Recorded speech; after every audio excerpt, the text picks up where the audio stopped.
You can start. You can do that, and then go to live, and then you're immediately live. Yeah, that's cool. Because we're live. Kyle did send you a lot of questions. He said. He did? I can invite him, shouldn't I? Yeah, sure. Yeah, because I didn't get any questions from him. I got them from Keith. I wonder if they went to a different email address. I don't know why they would. I think he will be here in a minute. Okay.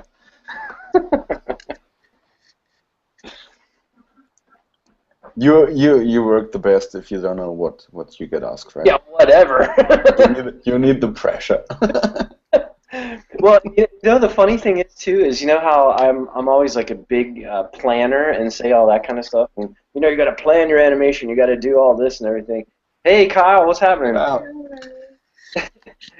But for this, I feel like you're right. Is like I've been kind of at the seat of my pants because normally there's planning and there ain't no planning on here. It's basically it's a paper. So yeah, this has been a learning experience to say the least. We were just saying that Andy and I have been doing this.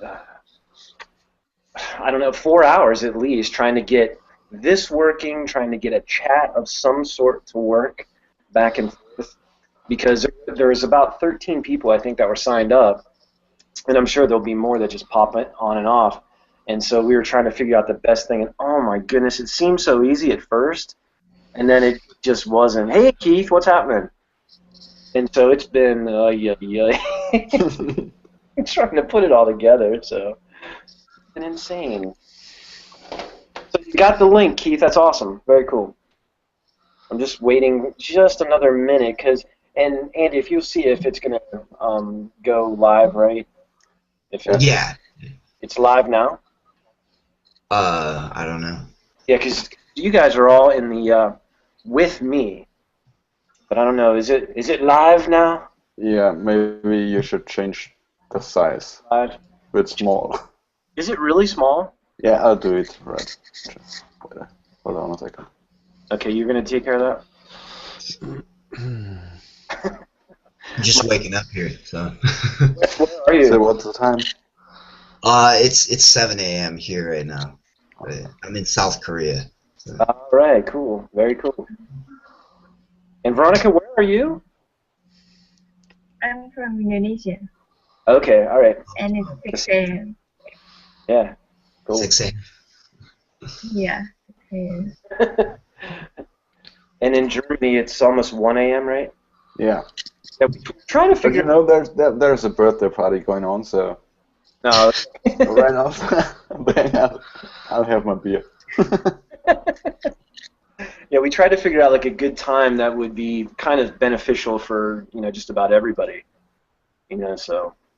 Yeah, this works. I think it's a good time. Good. I mean, yeah, like for me, it's Saturday night at 7 o'clock. It shows that I like to go out and party.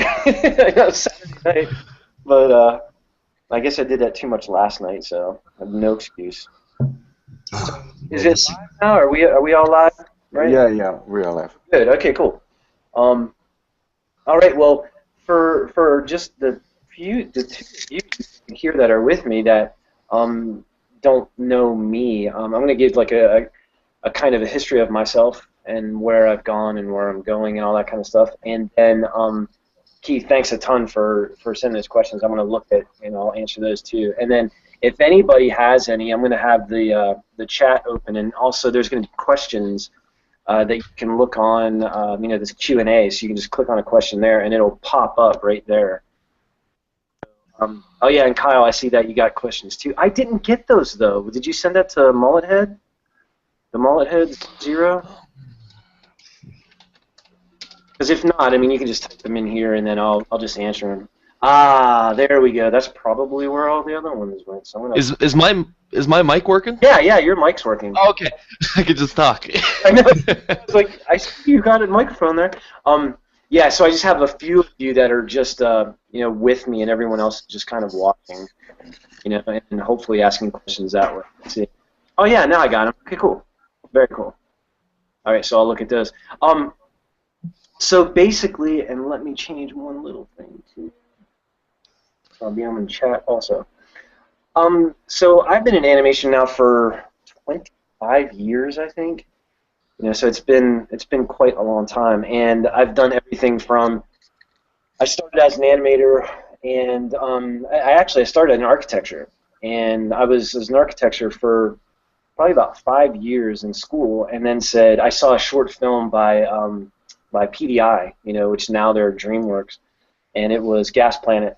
And I remember seeing it. If you guys have seen that, it's an awesome little short. It's just basically about these little creatures with these long noses, and they suck in these like flowers, or like balloons, and then they end up farting them out. And I saw that, and I was literally sitting there. First of all, I love fart jokes, so I'm 40 years old, really. Don't let the gray hairs kind of fool you. But I was watching it, and I literally was glued, saying, "I want to do that." I had no idea what it was, and it was so strange that when I tell this story, that I was so naive to the fact that I didn't think animators got paid, I guess.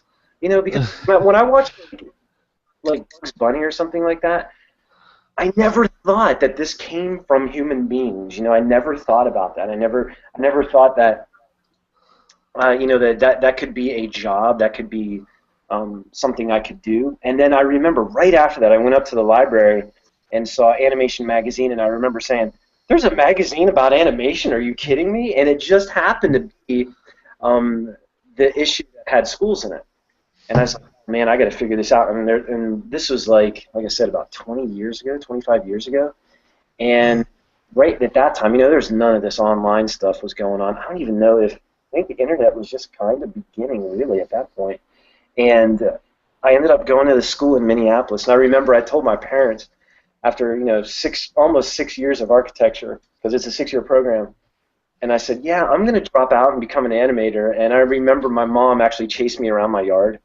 They're like, "No, I can't believe you did." And it's like, "I love this and things."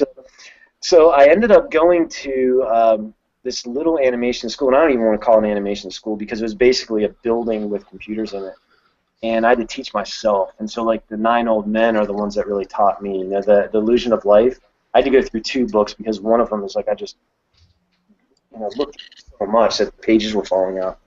But then I did little odd jobs. I worked at like a software development company. I worked for a medical animation company, and then I did a short film, and I ended up getting a job at Disney. And so that was pretty cool. That I got there. Yeah, it was a. It was weird. It was a school that it was called. What was it called? Multimedia something. The school was called School of Communication Arts, and it was in Minneapolis, Minnesota. And yeah, it was just a building with computers. And at that time it was 3D Studio, and it was just called 3D Studio, not like Release 3 or Max or anything like that. It was you type in at the DOS prompt 3DS, and that's when it started. So yeah, it was that long ago.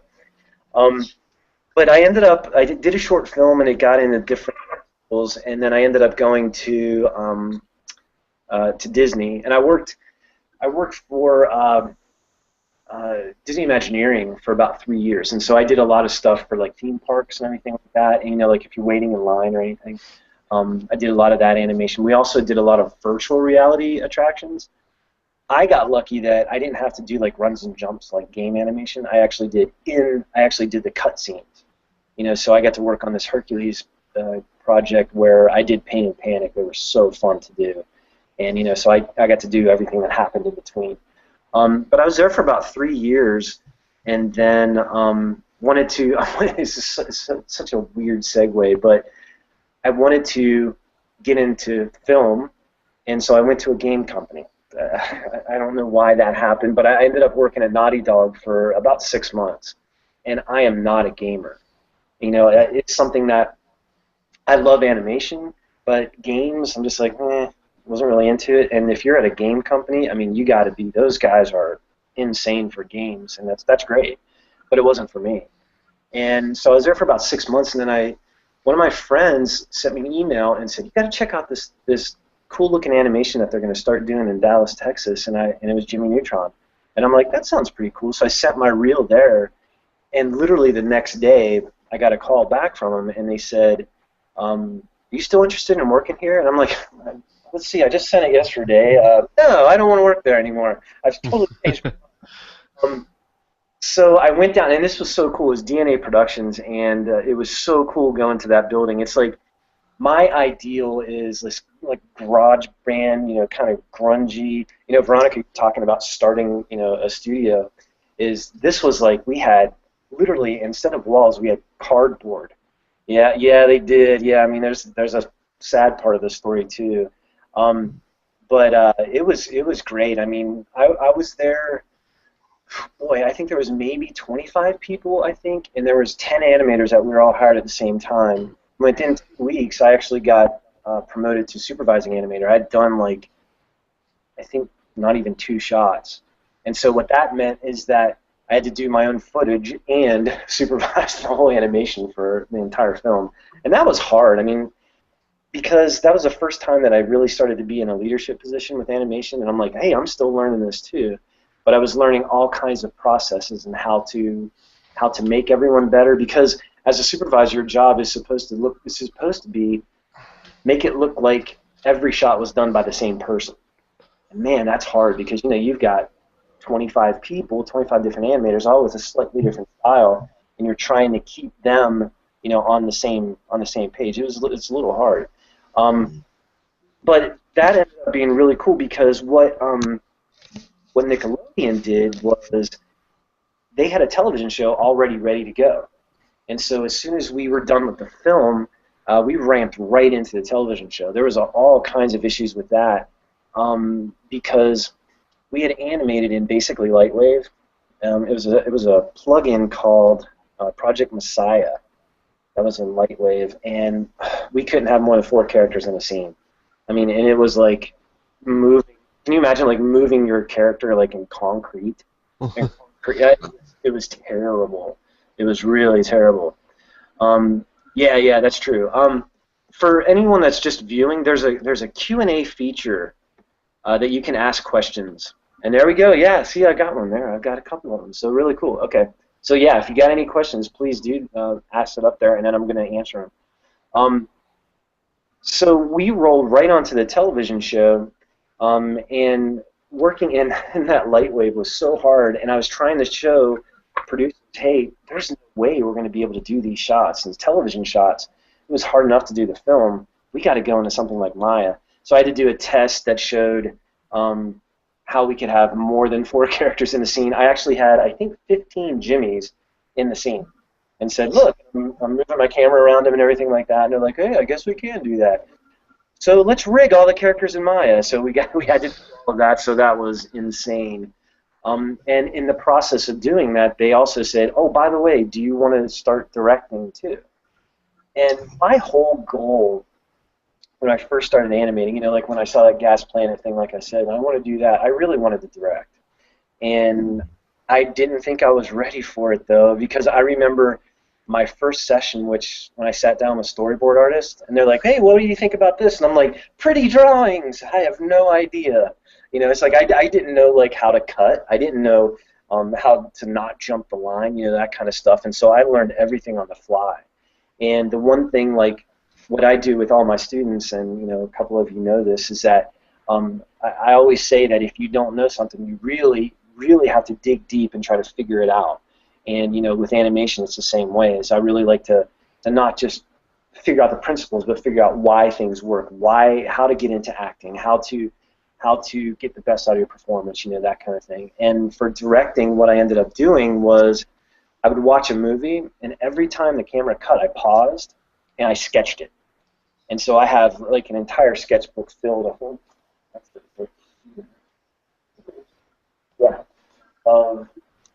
that you can see. It's just tons of drawings. So every single shot that's in the movie, it's like, so I did all kinds of.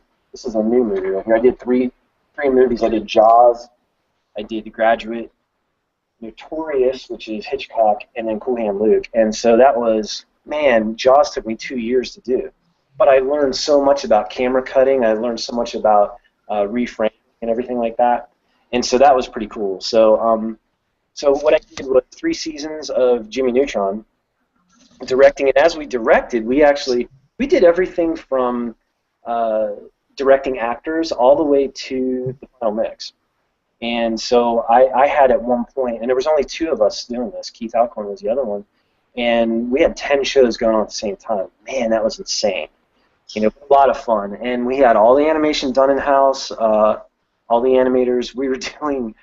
I think each animator was doing 750 frames a week, and that's insane. And the thing is, we had a workflow that worked really well. You know, we would do. I would pitch it.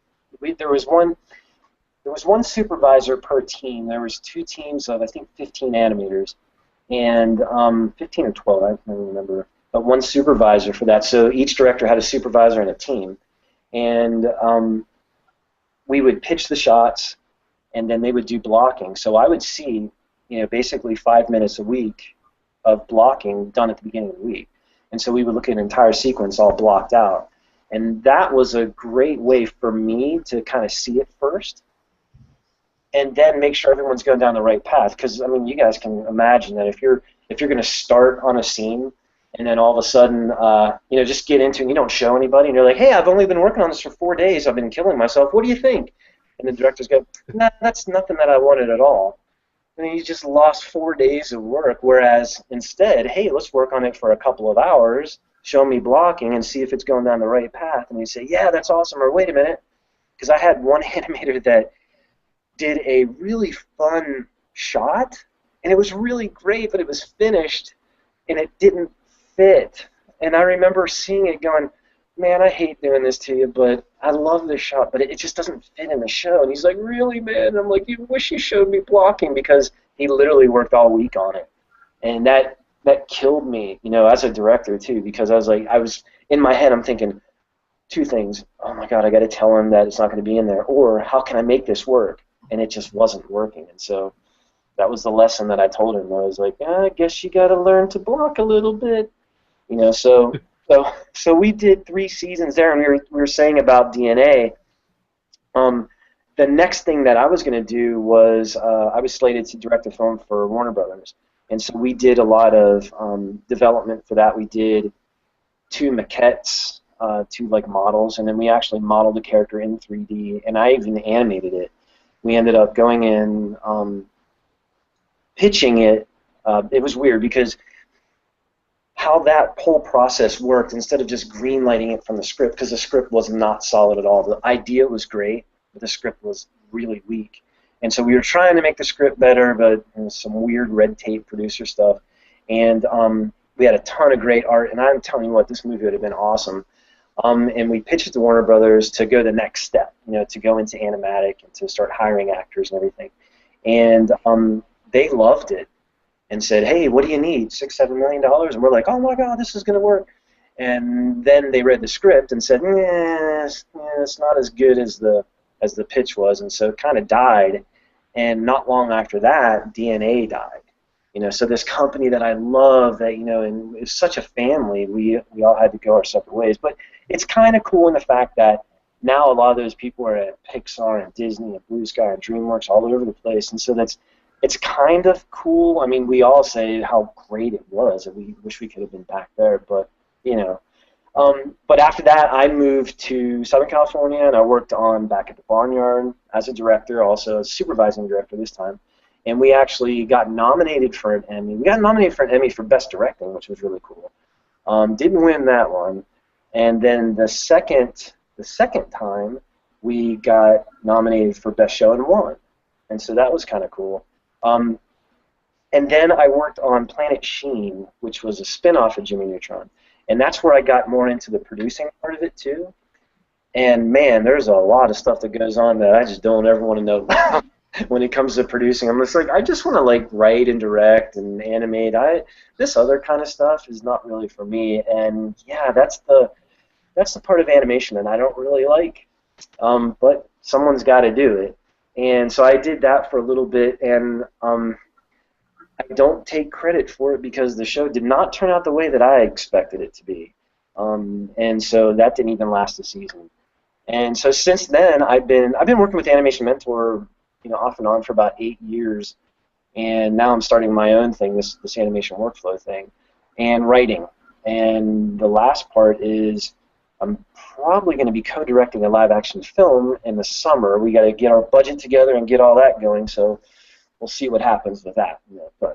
But so anyway, animation, so what now? I'm going to start answering some questions and everything like that. And I know Keith, you asked me some questions. I'm going to look at that, and I want to also look at Kyle, what Kyle said too. So let me go to Keith, and you had some questions here. So let me go out to this. And I like it. He said, "I got 3 questions actually." So Keith's first question said about polish. I was wondering what you make sure to have done before you start your polishing on a shot. What steps you need to finish before the polishing starts, and how do you personally go about to polish shots? Now that's going to be a very long answer for me because, but that's cool because here's what I always feel is that I've been teaching class 3 and class 4 at Animation Mentor for a long time, and 2 of my former students are here too, and what I see what happens is it's not in the polish stage, but it's in the stage right before it. It's in that blocking plus stage. And what I see is that not enough is put into blocking plus before polish. Now, and I know the mindset because, I feel the same way, is that when I start working on a shot, I'm like, oh, I just want to make it move, and I'm going to do this, and look, and now it's in step mode. It looks really cool in step mode because it's going like this and everything, and now let's go in the spline, and what the heck happened? It's like, have you had that happen where in step mode it looks so cool, and then you put it in spline and you're like, that sucks. What happened? And the thing that I feel that happens is that in that blocking plus phase is that you just don't have enough keyframes because in step, if you work in step, that it changes over 1 frame where actually it could be 8 frames.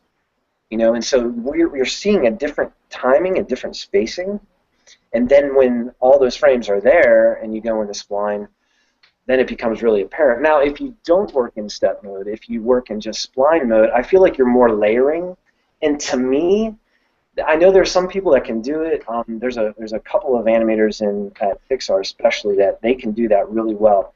Most of us mortals can't. We have to see it. It's almost like we have to be able to understand, okay, this is going to be an anticipation, I need to do this, instead of layering, like, okay, I'm going to do my body, now I'm going to do my arm, now I'm going to, like that. I think what has to happen is in that blocking stage, you start thinking, and you really, and I break it down. I mean, I go into steps where, like, right after my blocking, my first blocking, which is basically storytelling poses, not everything that's in there. I tell my students, I say, if it doesn't tell the story, then don't put it in blocking. And what I mean by that is, if you're going to tell a story, you're not going to say, a guy takes 1 step, then another step, then another, and then he pulls a step back, and then he prepares, and he starts to lift out, he starts to go down, and then he gets down to lift up the box, and then he picks it up halfway, and then he goes back up, and then he starts to push it, and then he finishes the push. That's not a story. A story is a guy walks in, picks up a box, and throws it. So that's the thing. It's like, so those are my storytelling poses. Those are the poses that that first pass when I go through, I do that. And what this does is now I'm like building my foundation. It's like construction. You don't start painting walls until you put them up. Now you got to put a foundation first. You got to put the 2x4s up, then you got to put the walls up, then you got to paint it.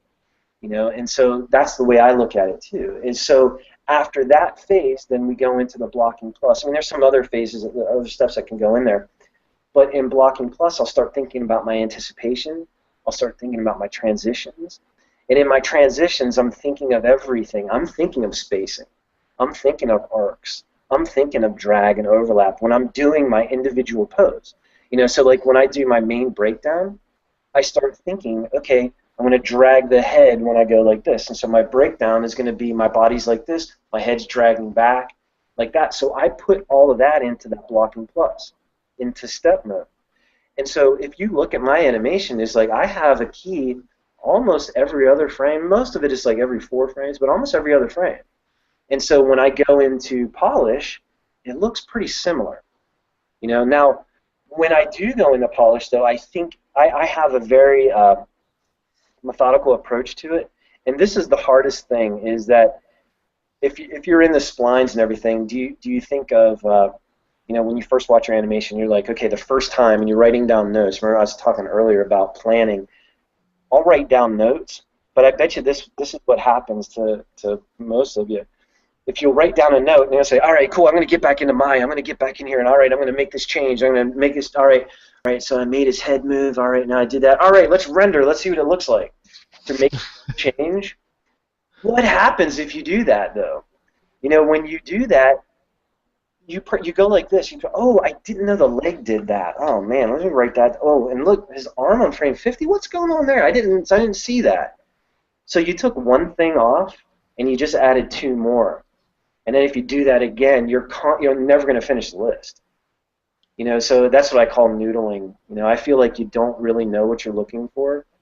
And so in the polish pass, what I like to do is, how many times does an audience see your shot? How many times do they see it? One time, right? And they don't see it by itself. They see other shots around it, right? So what I like to do is, at the very first time, all right, I put it in the splines. And the other thing is too, I make sure that my feet aren't sliding before I do that. But I'll put it in the splines, and I'll make a render, and I'll make sure it doesn't loop. And I'll literally scoot back and look at it from back here, because like as a director, I literally like to take a step back to look at the bigger picture. And so I'll literally scoot back, look at it one time, and see if there's anything that bumps me, because I'm looking at it from an audience perspective. Now, I said an audience perspective, not an animator's perspective. And this is very important, because as an animator, you're going to say, oh, man, the spacing looked bad, and the timing was terrible, and oh, man, that pose, and oh, everything moved at the same time. You got to look at it the first time not as an animator, but as an audience. And what you do is you just look at it for entertainment value and say, is there anything that bumps me, something that doesn't work as an audience member? And what that can be is something as easy as, an arm kind of making a weird move, or like with IK, when IK pulls away. So anything that's literally a mistake. Or sometimes you might even see the head go, oh, like that. So I'll write that down. So there might not be any of that. There might be a lot of, oh man, my spacing, but from an audience perspective. But I'll still write that down as a bump. Then I'll move in closer, literally, and loop it. But now what I'm going to do is I'm going to look for very specific things. Okay, and this is the part that I think when you're doing polish, I think if you can do this, because here's what happens, I know for myself, is I'm always thinking, my performance sucks, I need to make this better, my animation looks terrible, how am I going to do this? And that's all in my head when I'm looking at it, instead of saying, you know what, take that fear, take that doubt out of your mind, and when you look at it, you're gonna say, okay, I'm only going to look at spacing. I'm only going to look at drag and overlap. I'm only going to look at arcs. Man, and if you can stay focused like that, when you put better, what's going to happen? You're going to put better drag. You're going to put better spacing. You're going to put better overlap. You're going to put better arcs. So that's going to make your animation better. So you're automatically going to do that. So what I like to tell students is, like, when you do that, get so focused that you're going to look at it about 10 times. You're going to loop it through about 10 times. But you're only looking at arcs is the first thing, because that's the easiest, right? Because we can see if it's arc, like the character's nose, or if the arm or anything like that. You can see if it's an arc. You can see if it goes like that, or if it's not quite the arc that you want. And so I'll go through and say, oh, something's weird with my body there. All right, what frame is that? All right, 40 to 45. Check arm. So I'll do that, and I'll look through. Like I said, I'll look through it about 10 times. And then after I do that 10 to maybe 15 times, then I'll look and say spacing. Now, when I'm first looking through like arcs, there might be something, and it's going to jump in your head, because I mean, we're all, I like to call us shiny object people. That we're always like, hey, what? It's raining today, and then what are we talking about? So this is what's going to happen, is that you're going to watch your animation, and you're going to say, oh man, that spacing there is, what's that? And you literally have to, whoa, hold on, only looking at arcs, because I'm going to come back to it. But if you just focus on that, you'll start to see it better, and not just in your polish, but in your next shot in Blocking Plus, because now you're training your eye. And so I like to look at this as not only making this shot better, but it's making me better, and it's going to make my next shots better because I'm not going to make same mistakes. I'm going to say, oh, wait a minute. I remember that arc that didn't work there, and it's because I didn't put it in my blocking plus, so you're going to put it in there at that time. And so I look at my arcs first, and then I go through and look at my spacing. And my spacing, what I look at is it even? You know, I think that when we say computer animation, like I give this note a lot, is it looks like computer animation. And what I mean by that, it looks like the computer animated it. And the computer, as you know, is a terrible animator. You know, I mean, it's great at ones and zeros, but at keyframes, computer, and I know some producers say, well, just hit the animate button. You know, yeah, wish. You know, we have to do everything. We've got to think of everything. You know, so it's terrible at saying, like, if I have a keyframe here and a keyframe here, it's just going to go like that. You know, it's going to do basically a straight line. Here's my key, here's my next key. So I look at things, does it have an even spacing? Does it go slow and then fast? Or does it go fast and then slow? And so I look at that and try to make sure that I focus on that. So even with my head, okay, I got a nice arc, but it feels very even. All right, so I note that down. I start writing more as I go, okay, at this. Now I've got about 6 or 7 notes, whatever, but I'm only looking at spacing. Then the next thing that I look at right after that is very similar to spacing, but I like to call it speeds. And I had a director at Disney. This guy's awesome, and it's weird though. He had emphysema and smoked, and so his voice really rough. Hey, Gasaway, you know, that's how he kind of was. And it was great because he said one time with my animation, he goes, I think you got to have different speeds. You got to have speeds. And I was like, and I thought of the movie Rocky 2 or Rocky 3 when Burgess Meredith was yelling at Rocky when Rocky couldn't catch the chicken. Like, no, we got speed. I mean, it sounded just like it. I'm like, what are you talking about? But what he meant was everything happens at the same time. That's bad. You don't want everything to happen at the same time. You want it to be like, if I'm just going to even just do a little, like a look here, see how my arms are going to come at a different speed, you know, like that. And so my body might get there before, and then my head, and then my arms, and then even my fingers, you know, so everything's going to be at a different speed. So I look at this. I look, does a keyframe look like does the animation look like it goes from one keyframe to the next? You know, like everything hits at the same time. And I'm not talking about offsets. I'm not talking about going into the graph editor and making offset. I'm talking about going into your in-betweens. Because here's where your in-betweens would be. It's here, and then you do your breakdown. It might be like here. You know, and then you have another key here and another key here. And so your animation would look like that. So I look at speeds. I go through my entire process looking at speeds. And so I might write down a couple more as I go. It looks like the head and the arm hit at the same time there. You know, I want to go like that. I want things to make it feel like it's happening at different times. So I write that down. And then the last thing that I write down, and these are all kind of close, but not exactly. The last thing I look at is drag and overlap. Is, you know, like, and I got to tell you, I think that's a secret to when someone says your animation doesn't have any weight to it. What that means is that your body parts don't feel like there's any weight to it. Like when I see a head even kind of go like this, it's like, no, wait a minute, this thing weighs 8 pounds.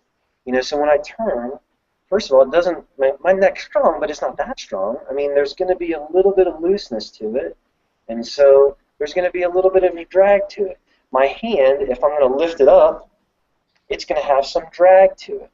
You know, so I've got, my arm is pulling it up, but you can see, and even my fingers have a little bit of drag. If I go like this, or if I go like that, I now have put weight on my fingers. Now they actually feel like they weigh something instead of like that. So I look at that entire piece. I look through the piece just for drag and overlap. So I write all those down. All right, and now I've got a list of, it might be 50. You know, it might be 50 or something like that. Then I'll go through, and this is the hardest part. The most difficult part of this is this, because I said a little bit about it earlier, is that, okay, so we've got all of our notes, and we've looked at it probably 50 times, right? And the audience only looks at it one time, right? So we've picked it apart pretty good. So now we go through the notes, and you know, I'm huge on lists, and I like, well, here's my list from yesterday, so there's a bunch there, and I love crossing things off. And so I'll go through, all right, let's fix that little bump. All right, cool, yeah, woohoo, I got something done. And like I said, render it right away, because you're going to add more stuff. So here's the hardest thing. And this actually works because my students have all done this, is do everything on your list before doing a single playback. That's hard. Because what happens? You're like, well, wait a minute, I want to make sure that this works, right? It's like, but I've been scrubbing through, I want to see. Try not to do it, because here's what's going to happen. Chances are a lot of your notes are pretty similar, and if you go through and say fixed arm on frame 45 because of drag or whatever, and you do the drag, and then there might be a spacing that's in the same thing, you fix all of that, and then you do a playback, what's going to happen is that you've eliminated notes, because there's going to be probably some notes that you're going to have that if you looked at it one time, you know, if you change one thing and then looked at it, you're probably going to have a note. But if you fix a lot of things around it, even though the problem still maybe minutely might be there, but it's not going to bump you because you fixed something else. And so now it actually it eliminates a lot of notes that way. You know, so does that kind of make sense? Is like, because if you start to you know, like I said, like say the arm thing. If you have an arm here that's doing this, and man, the spacing's even, it looks like this. Spacing's even, and there's no drag, there's no overlap. So when I go through and I change my spacing, if I just change my spacing, I might say, oh man, now there needs to be an anticipation. The anticipation wasn't big enough. But if I go through and I change my spacing and I put a little bit of drag on it, looks like that, I probably will never even think about the anticipation because it looks good. Because there wasn't really a problem there. Okay? And so that really helps a lot. It's very difficult, I know, because you want to see what it looks like.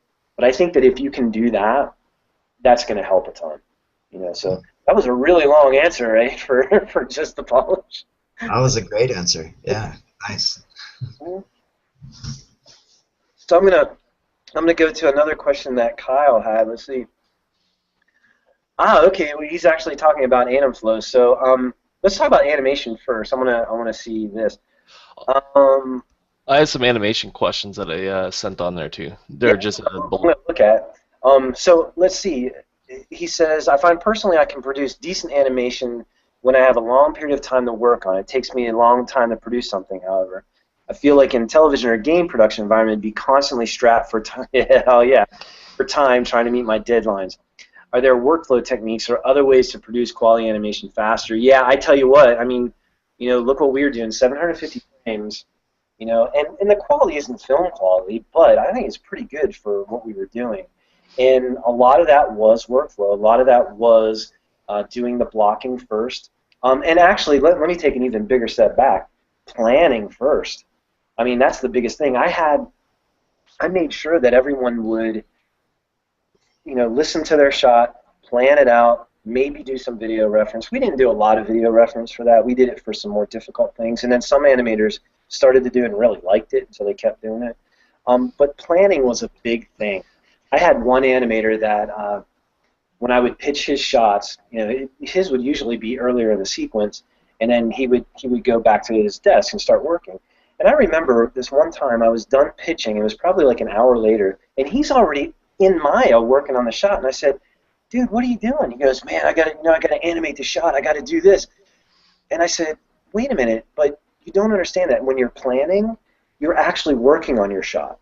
Because I feel like if you hurry up and just, oh man, I got a deadline, I've got to do this really quick, what happens is you get to this point, right? You get to a certain point and you go, what am I doing?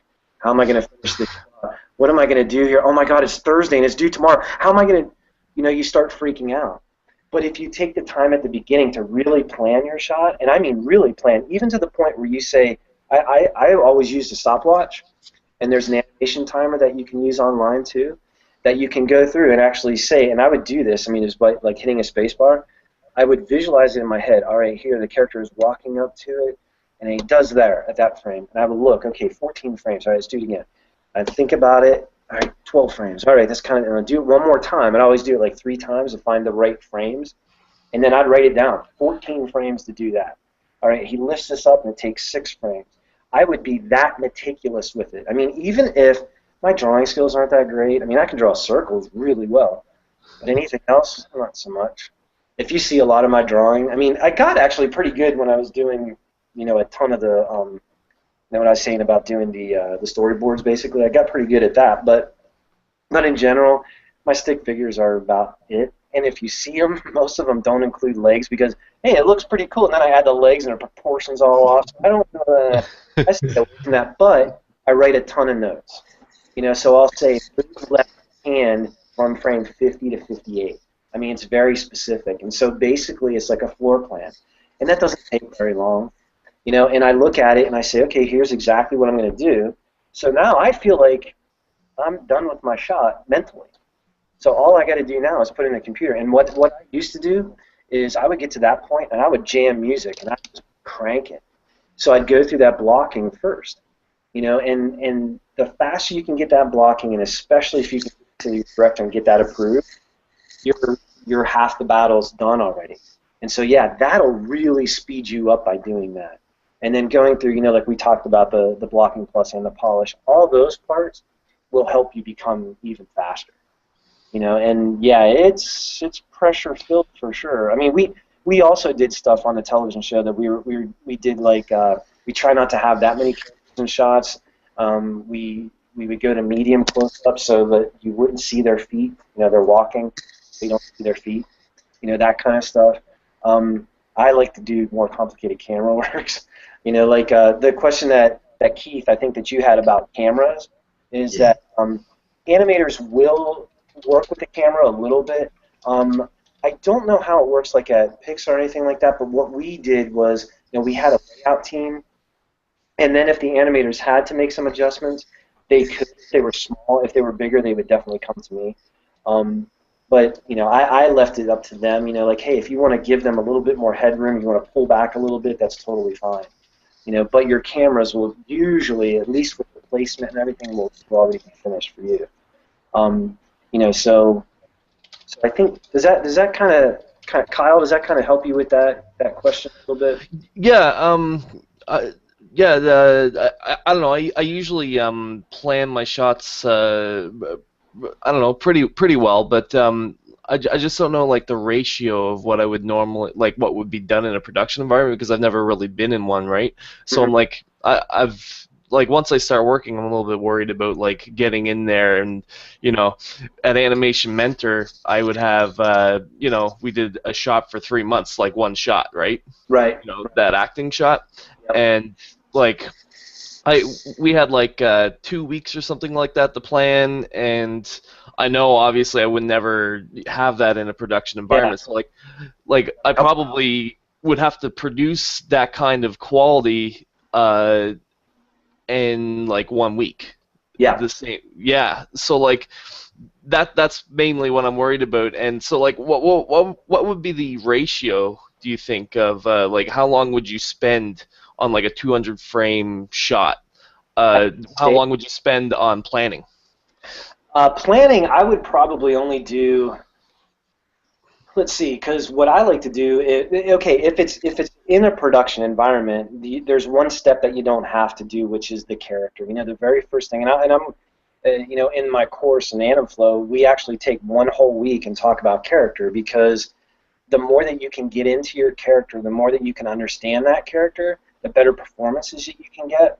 And even if you work on with Neutron, or if you work on a film or anything like that, the kind of the who, what, when, where, why, and everything that's already taken care of. So that your character has a limp, and that he's afraid of snakes, and that he loves to eat popcorn, all that kind of stuff. But I think the more that you know that, you don't have to invent it. If you're in your own shot, you kind of have to invent that. And the whole purpose for me for doing that is getting into your character. And so you're not going to lift a chair, or you're not going to run across the room, or you're not going to say a line the same way. You're going to say it different than your character would. So you want to make sure that you understand that character first.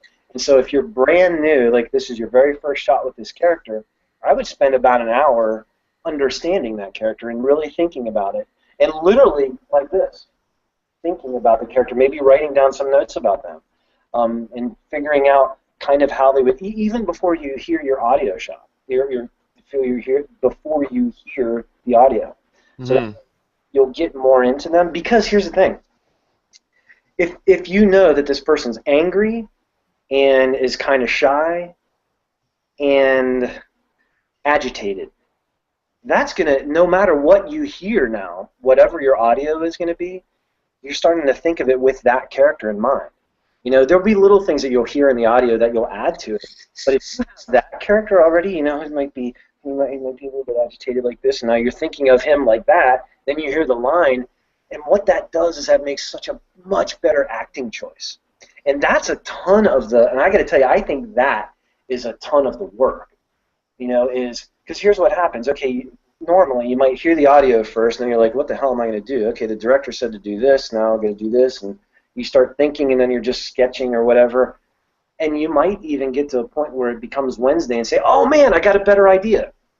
You know, and what I like to say is understand everything up front.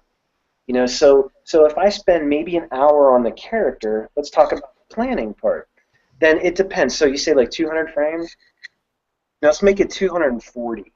You know, okay. It's 10 seconds. I might say maybe 3 hours, 3 to 4 hours on that. And really, because I'm knowing what my performance is going to be, but my planning is also going to be my video reference, or doing a lot more drawings or a lot more notes. You know, and I'm going to be very specific on that. You know, so let's say that does take 4 hours. So there's half of your day right there. And quite honestly, the other half is blocking. You know, and you might even be able to do blocking in 2 hours, but let's just say it takes 4 hours. So now your first day, you've got your planning and your blocking done. Okay, so now you're done on that first day. The second day is, you know, first if the director sees it, any changes, but going into the blocking plus. And so I think that blocking plus would definitely take, like say that you did the blocking on Monday, Tuesday and Wednesday, and then Thursday and Friday would be polished. But here's what I'd also say is that Tuesday, Wednesday, and half of Thursday would be on blocking plus. I put a lot more time in my blocking plus than polish.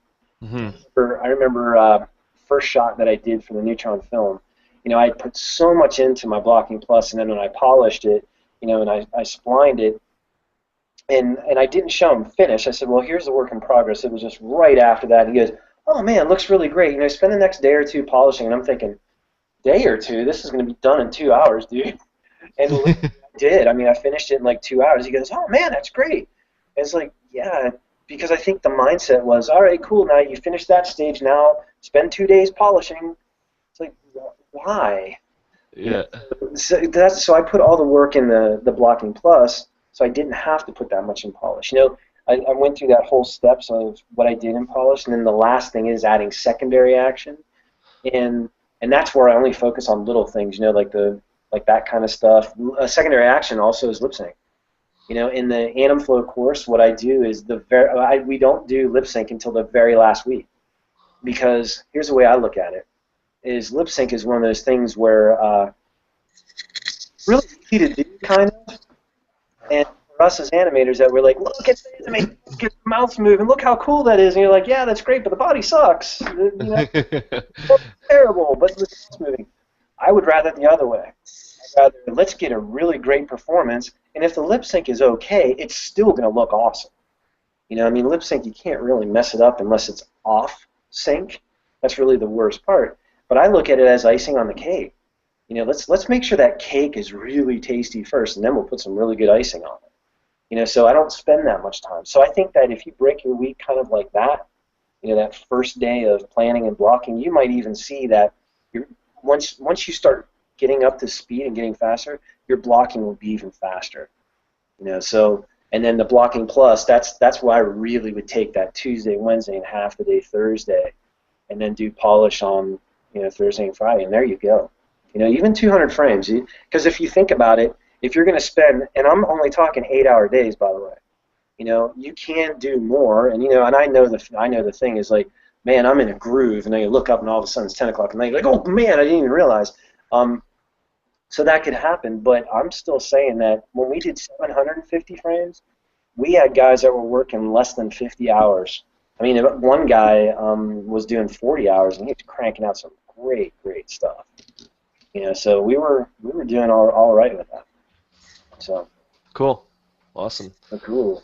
Thanks, Mike. Sure. There's a question from everyone else out here. And let's see. What do you think the current state of animation in America? Anything in particular you like and don't like? Let's see. The stuff that's going on now. I mean, like Frozen's awesome.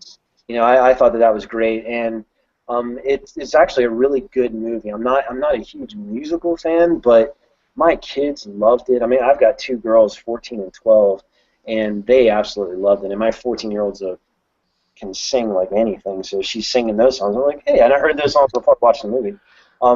So I do like that. I like the more cartoony stuff, and I really focus on story, and I love Pixar stuff. Their trailers are terrible, though, man. Their trailers. I can't remember I remember the Finding Nemo trailer and saying, "Oh, this is the first stinker," and I'm really wrong on that. But their trailers are terrible because, like, even in Brave, there's not a single mention of the mother in that. And because I watched it, I'm like, okay, it's a typical whatever. It's like I was not interested in seeing it at all. And when I saw it, I'm like, why didn't they say something about this? This was so great, such a great story. And so that's how kind of I feel like that. And with the current state, I know that I have this guy that I used to work with. His name's Kirby Atkins. He was working on a film that was more adult, and it was like because like characters get killed in Disney films too, but like a main character got killed in camera, and it was kind of more adult themes. And not that kids can't handle it, but it wasn't like you didn't have a talking snowman in it, you know, nothing like that. And I don't think that at least the Western culture was ready for that back then, and this was like almost 10 years ago, but maybe they are now. You know, you had a movie like 9 that didn't do very well because that was better as a short, to tell you the truth. But at least there was an attempt. You know, and I think that the audiences are starting to get used to that, and nowadays, and especially with how much money Frozen made, my God, I don't think animated movies have that stigma anymore of, it's a kiddie movie. You know, so I think that, and as those of us that have been growing up on Toy Story and movies like that, I mean, we love movies like that. It's not just animators that do, but it's a lot of, you know, people in their late 20s, 30s, and 40s, you know, it's like we've had a lot of those movies, and so it's okay to... Wreck-It Ralph, I loved Wreck-It Ralph. That story is awesome to me. The Incredibles, I cannot wait for Incredibles 2. I love the title because that movie was incredible. There's no question. Brad Bird, to me, is awesome. And, you know, so that's kind of how I feel where the current state of animation is right now. So let me go and... Keith, you had another question in here, too. Let's see. Well, I answered about the cameras. You said a lot of TV animation is still in 2D, but you're wondering if those studios hire 3D animators. Do you mean... you know, like, if they would hire a 3D animator to work on a 2D show? Is that what you mean, or? No, not necessarily. Just whether they have in-house animators that just deal with 3D stuff. Well, like maybe like Cartoon Network, those type of studios that are doing mainly like 2D stuff. Yeah, I know that a lot of that. I don't know if they have it in-house. Nickelodeon had, when they were working on TAC, when we were doing Barnyard, and like, well, even in Barnyard, you know, we had animation supervisors that were there that were in-house, but they only worked on that show. So I don't know if they would have like a 3D animator, you know, like that could work on different shows. They might, but I'm not sure about that. Okay. And I got another question from the audience here. Patrick, hey Patrick. He says, when you say lip sync should be done at the end, when do you recommend getting into other facial animation, eyes, emotional stuff? That's a great question. when we're blocking, we're going to put all that expression in the face at blocking. I like to look at this approach, this whole kind of, this AnimFlow that I'm doing. I look at it as like a 2D approach of how the 2D animators would do it. And they're not going to draw a character in a great pose and not even draw anything in the face. So can you imagine that? It's like, here's a character. I'm so angry at you. Why are you making me cry? That would be horrible. And so you want to put the emotion in there, and I think that completes the pose. I think that puts, that finishes the line of action, that finishes the emotion that the character is putting in. And so I do the brows, I do the lids, I do the mouth, not lip sync, but the mouth. And so it's an expression. So you want to see kind of where the face is, and like, are you out of your mind? What? I didn't know you could do that. Like that. And so I'll put that all in there, and then when I go in and do the lip sync, I'm not necessarily. I might have to delete a couple of frames, just because I'm like, ugh, I can't make him do when his mouth's like this, So I got to make some changes in there. But overall, it's still that expression. So I like to keep the expression there and then make him talk like this, or what? That is crazy, So he might talk a little bit more like that, or make the mouth a little bit different, So those are the things that I'll put in lip sync. Now, as far as like eye darts, though, I don't put those in until I look at those as kind of secondary. Also, that's more of the icing on the cake. I'll put eye direction when I'm doing blocking and blocking plus. And blocking plus, that I might even do, like, if a character's going to look up like that, I'll have the eyes lead, and so I'll have the eyes up. I won't put a blank in it until polish, but I might have the eyes in one of my in-betweens get bigger, because it feels like it lifts them up. I might even do a little bit of a squash and stretch in there too. So that's kind of where that all goes. All right, so let me see. Here's another question that Kyle had. Establishing key pose I find kind of easy for developing your shot. The problem that I have is the breakdowns and in-betweens, making them interesting while still following an appropriate path of action. This is particularly difficult for me in an acting shot when the character moves very subtly over a long period of time. I got to tell you, the thing is, when you're doing that, when you're going for your in-betweens, is you can almost make them too. I like making my key poses very clear, but I don't want my in-betweens to just be an in-between. I think that's kind of what you're saying too, is how do I make this strong? And I think part of that is actually the speeds. Remember I was talking about speeds earlier, is you can really make those in-betweens work and make those just as strong if you kind of blur the lines where your keyframes are. So if I have a keyframe here and I have the character then come and go into this, and even if I know that when they're down here, they might even say, what, you're out of your mind, something like that. I won't put even that little head shake in there because I'm thinking ahead. All right, so I'm thinking, okay, I can still make that breakdown interesting in a cool-looking pose as a breakdown, but it's not finished yet. And I think what a lot of us have a problem with is that at each phase we're trying to make it almost perfect finished animation, you know what I mean? Instead of saying, all right, I got this step done, now when I go into polish, I'm going to add just that little head shake so I get this working, and then I'll add that. So I think that's part of it. But I think that, I don't know, is there enough, did that kind of answer your question, I guess? Yeah. Without going too much in depth with it, I think it helps for sure. Cool. Okay. Very cool. And Veronica, did you have a question? Because I have you live. If not, that's all right. Yeah.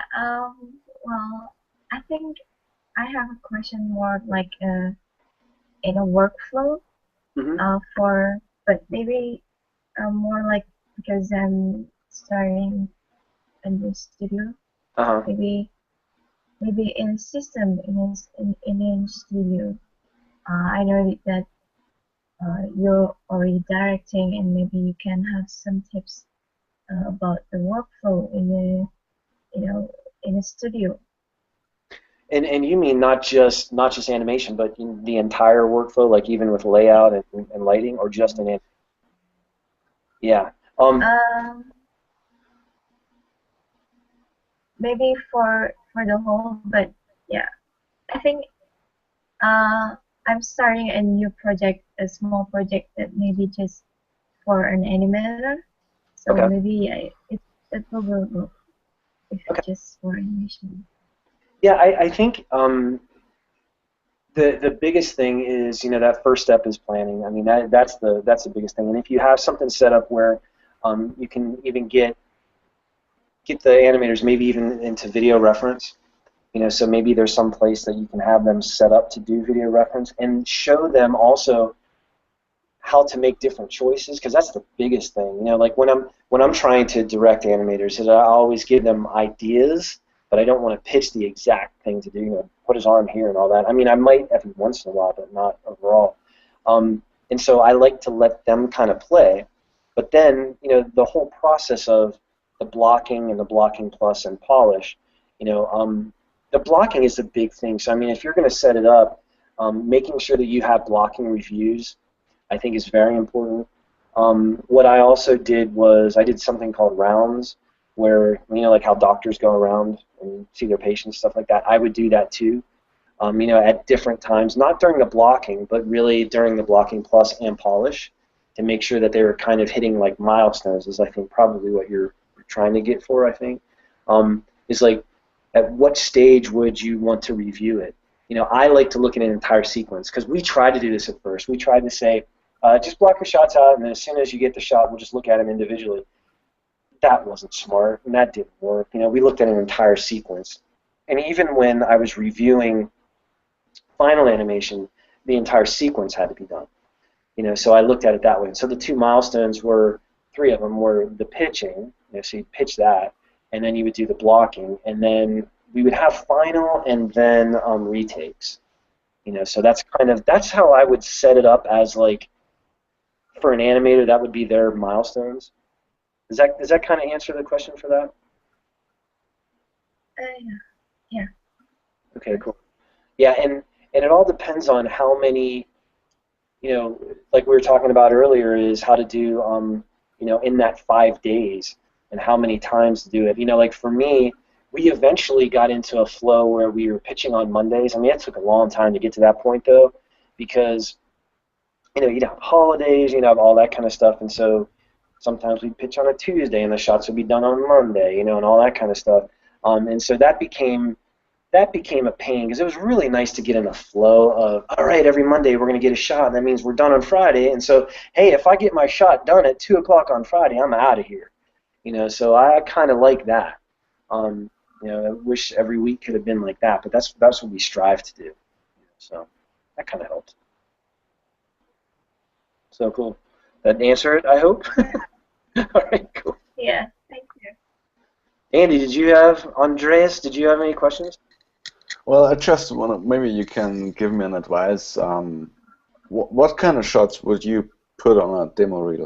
So it's a very basic question, but that's a great question, because I mean, I hear that a lot from students too. Is, what do I put on my demo reel? What do I do? And you have to look at your demo reel as it's not a history of your work. It's not like, here's what I've done 4 years ago. And I know that it's so tempting to put it on. I mean, I just looked at it reel the other day, and there's some great stuff, and then there was this one part, and it's like, why'd you put that in there? And the thing is, as a director, and I've been on both sides, you know, as when I'd send out my reel, please give me a job, you know, that, and then when I'm looking at reels, I got to tell you, it's just as nerve-wracking when you're watching reels as when you're looking at the, believe it or not. And I would, because the thing is, I would look at a reel, and if someone, we hired an animator one time that had one piece on the reel, that was it. But it was really great, and it was really short. It was just this magician that did this little flourish and then grabbed in a hat and pulled out a rabbit, and that was it. But what it showed was, it showed me that he understood all the principles, and so he understood what goes into a shot, and that was enough. We had another animator that had some work from a film that he worked on, but it said, and it was a group, and he said that he did some of the animation on it. Like, okay. And then another piece of animation was after that he just did on his own. Not very good, and it looked like he had done it before he worked on the film. And he ended up not being a very good animator. He's a lot more like, we hired him, but he was a lot more like what the end of his animation looked like. And so what I learned from that is, okay, this person didn't even know that that animation is not good. You know, and he put that on his reel. And so how is he going to know how to differentiate when he's working? You know what I mean? And so I look at it as, you put your best stuff on there. You know, what makes, Keith asked, what are some things that make you cringe when you look at reels? I remember there's two things. One is when we used to look at VHS reels, you know, big videotapes.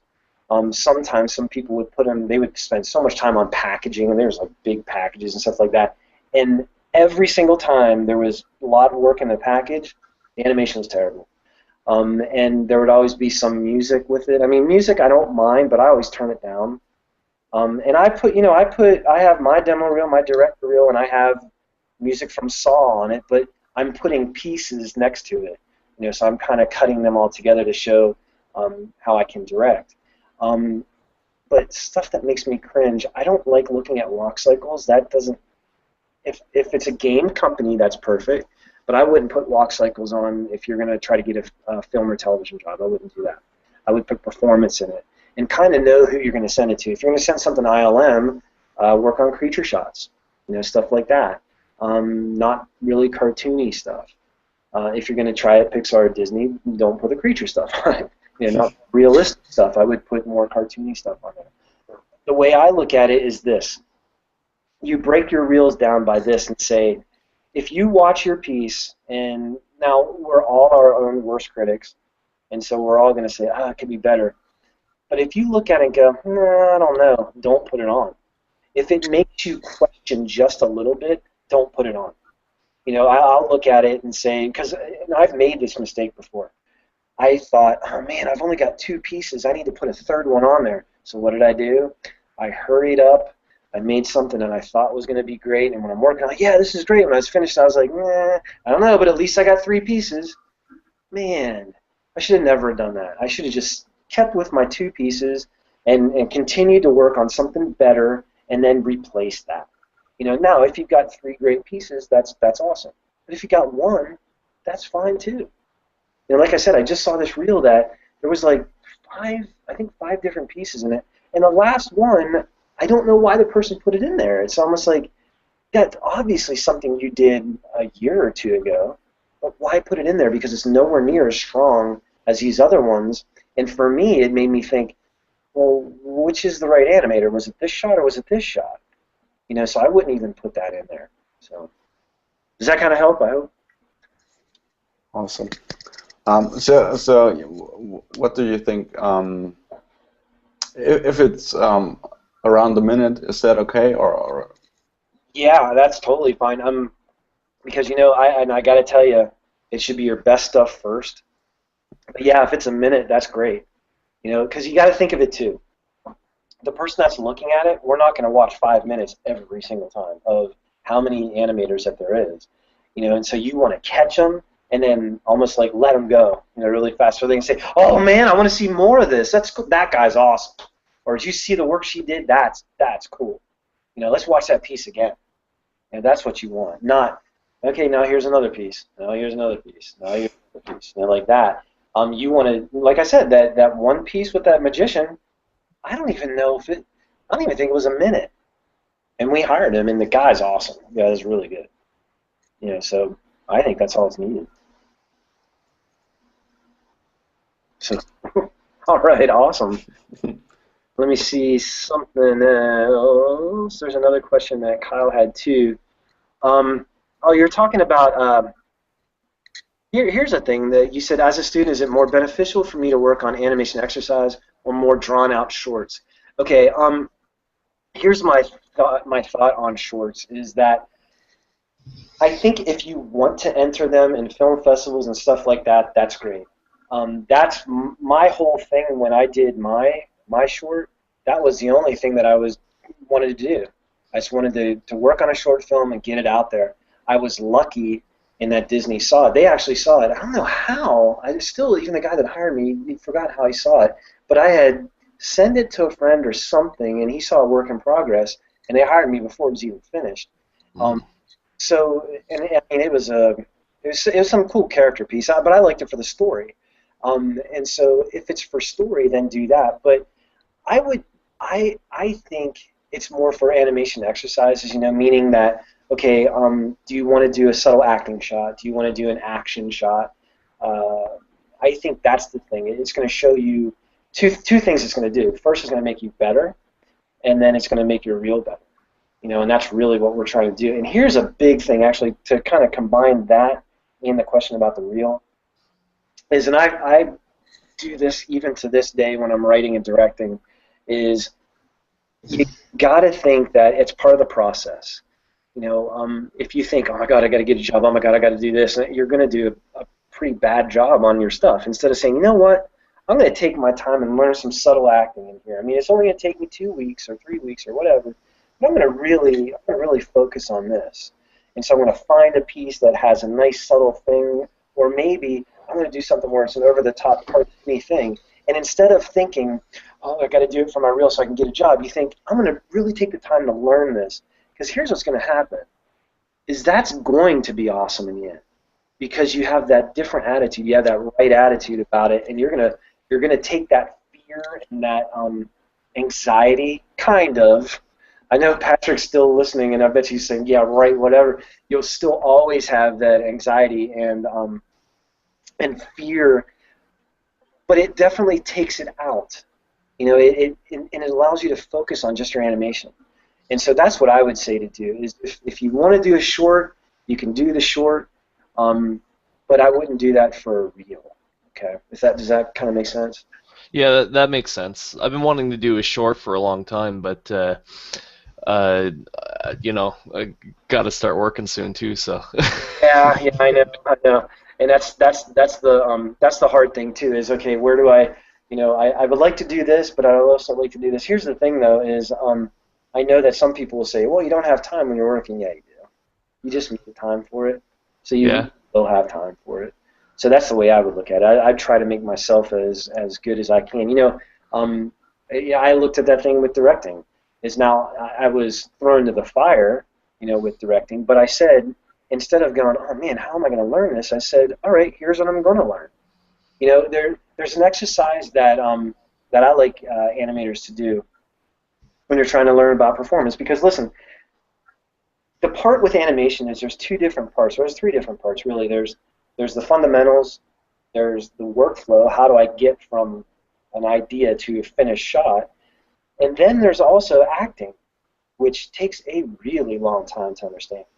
And so there's a lot of things that we have to, like take acting courses, take improv courses. There's some other things that I like to do too, is I always tell animators is to watch a movie with your eyes closed. Like, what? You take a scene, now you got to do this with somebody else. You got to do this with somebody else, and you say, all right, I'm going to watch this next part that's going to come up. I have no idea what's going to happen, but I want to hear the audio. All right, and you'll play it and have your friend or whatever play it, and you hear the line, and then you kind of think, okay, what am I going to do? And you can even do this with, like, if you're going to find an audio file or something like that, find a file, and this isn't something you're going to animate, but you hear it and say, how would I perform that? And then watch what the actor's choice was.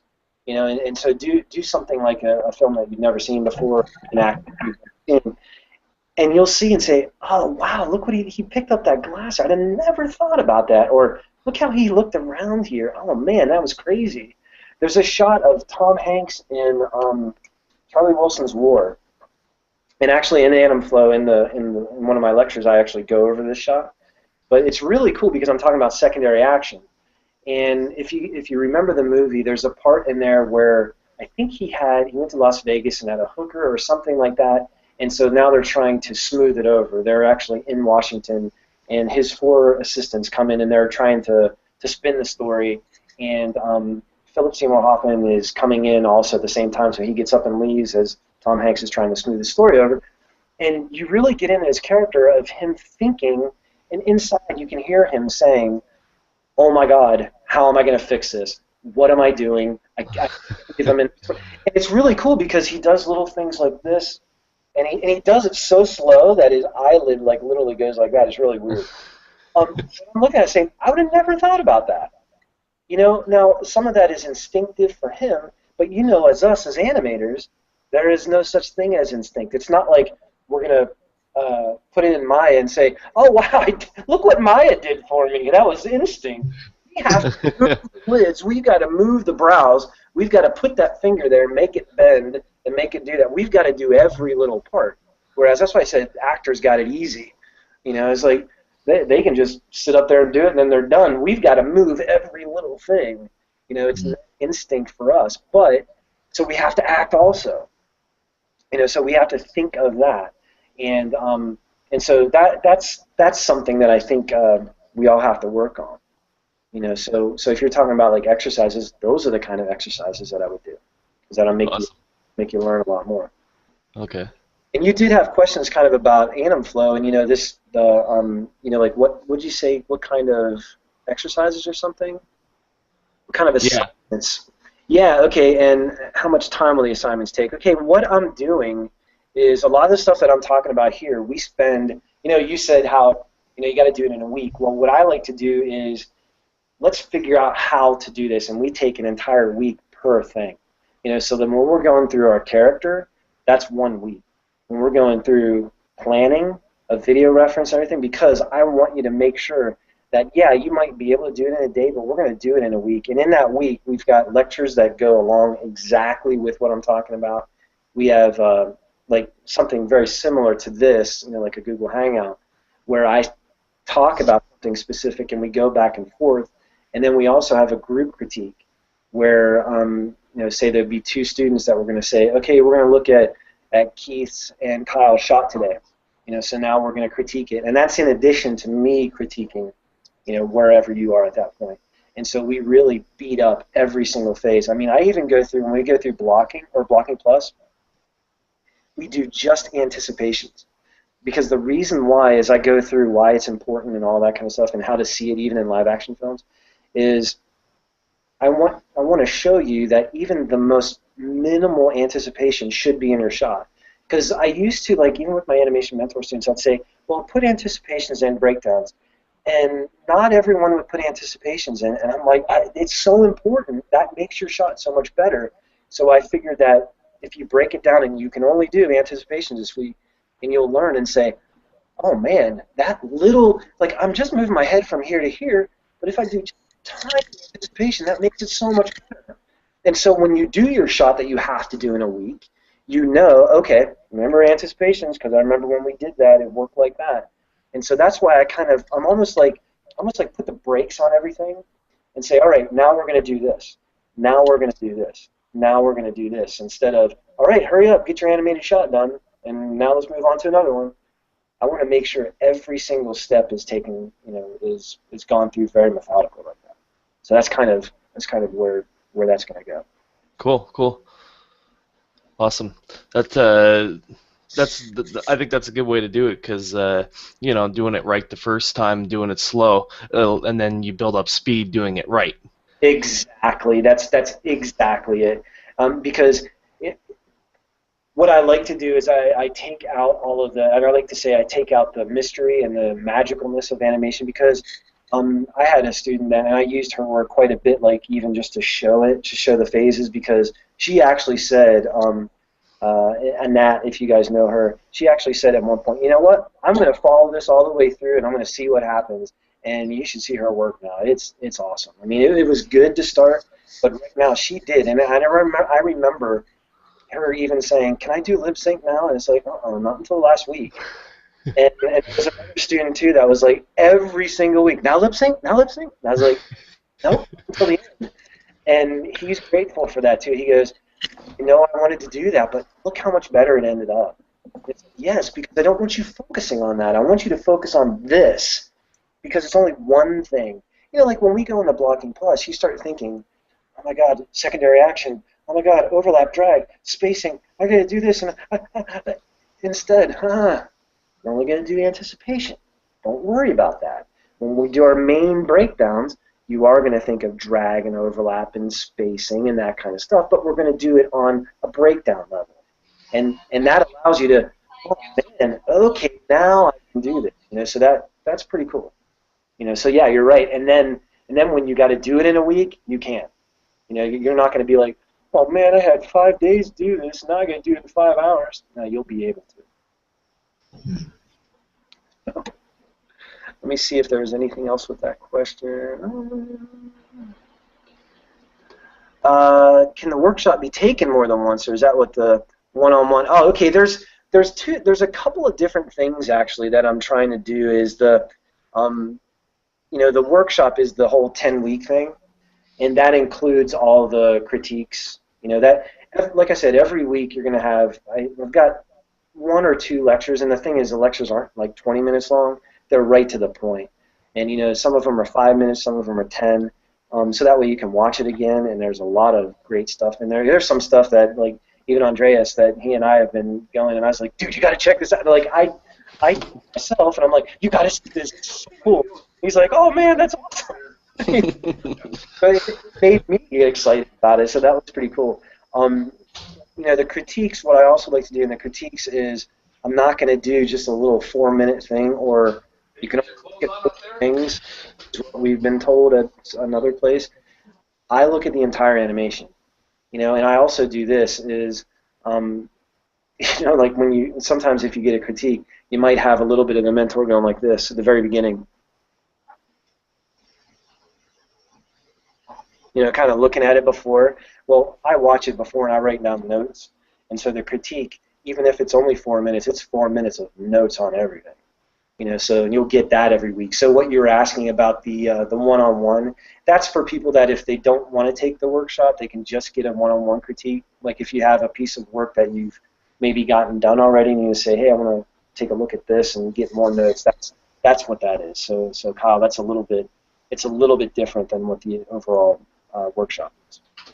Cool. Thanks, Mike. Sure. Well, cool. Well, do any of you have any questions here? I know that I didn't see any more questions. Oh, wait, there's another one. Let's see. Let's see what it is. You once gave me a great tip about offsetting in-betweens as opposed to offsetting the timing of keys to avoid tweaking. Yeah. I found it really helpful. When I hear the word offset, it usually makes me cringe because I think offset of, hey, let's go into my graph editor and now let's move this. How easy is that to clean up your graph when you've got keyframes everywhere? Is that a nightmare? You know, sure, Kyle, that's cool. Yeah, take care, dude. See ya. I know that doing that, man, when I open up my graph editor and I start playing with it, and I'm just my eyes cross, and I don't even know what I'm doing. You know, so what I do with offset is this. Is I look at the breakdowns, you know, because like I use this very, very simple thing. Is I've got my hands here and then my hands here, right? And so this is a keyframe here, a keyframe here. When I go to, and what I want is to make them feel like they hit at different times. They're going to still hit at the same frame. They're still going to end at frame 10, frame 20. But what I do is for my breakdown, my main breakdown, is I go through, and that's when I start talking about speeds, right? So I don't want them to happen at the same speed. So this looks very twinning. You know, it's like they're twins. They look like there's a mirror right down here, and each arm have the same time. So when I go down to my breakdown, I might go here, and I've got some tricks in Maya that'll kind of put me in the ballpark. But what I'll do now is I'll say, wait a minute, I want this hand to be a little bit slower, and this hand to be faster. Now I'll do some drag on my hand. So if I do, like maybe even if I do it from here, I have a little bit of drag there, and I'm doing that. I'm bending my fingers back. But I do it on my breakdown here, and so it makes it feel like they happen at different times. And then I might even add another in-between. So if I go keyframe, breakdown, before I go to my next keyframe, I might add another in-between here where this hand is already in the spot. So it's already there. So then I'll go there and say, okay, it's there. My hand here is still like here. So it feels like it's offset, but I did it. I was in control with keys. I'm not going to randomly say, oh, well, I need my hand to hit 2 frames later, so I'm just going to go and in my graph editor, grab my hand and move it there. Man, you just killed all your poses and everything. But if you're in control of all your keys like that, I think that's so much better. And if you go through and and start thinking of your breakdowns like that, I think that helps a ton. And that's the biggest thing. And I remember that when that's like a light bulb moment too, is that when you first see that, you're like, I never thought about doing it like that. And when you see it play, you're like, oh, that looks so cool.